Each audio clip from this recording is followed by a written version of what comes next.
از روزی که خودم را شناختم فهمیدم که الله داشتم.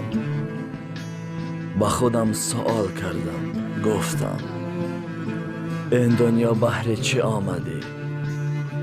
با سوال جواب نداده به دنیا نظر کردم. هر سو نظر کردم جز نعمتی الله چیزی ندیدم. جویانی الله هم شدم، دیدم الله هم همه جاست. گفتم قصر سازم، مرگ در یادم آمد. گفتم زر و زیور جمع کنم، قبر در یادم آمد. گفتم بهترین ماشین گیرم، تابوت در یادم آمد.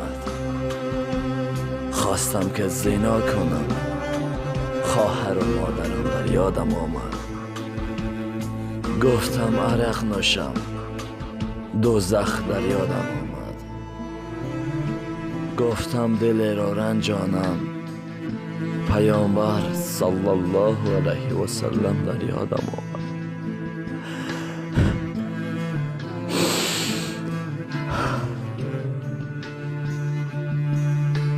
با عمرم نظر کردم، ندیدم کجا شد. عاشقی کردم، عشقم ترکم کرد. خرسندی کردم، ماتمم شد. هر جا که جویان شدم جز عشق الله چیزی نیافتم. هر کاری بده که خواستم کنم پسش نیکی دیدم. زینت دنیا را نظر کردم که چشمانم کور شد. خواستم که بار شیطان را ببینم، هر روز آن را دیدم. هر کاری که بده کردم شیطان را آنجا دیدم. خواستم بمیرم، خواب کردم. خواستم بینم کسی در این دنیا ابدی مانده است. دنیا را چرخ زدم،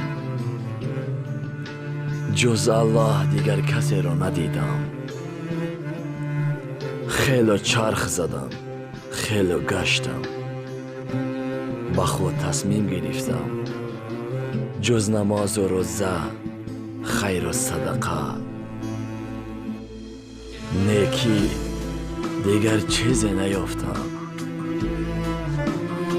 خواستم یار پیدا کنم، جز الله یار دیگری نیافتم. این سخنها را با گوش سر نه با گوش دل گوش کنید تا اینکه هرگز یادتان نراید. با شما بودم صدای امید. و السلام علیکم و رحمت الله و برکاته.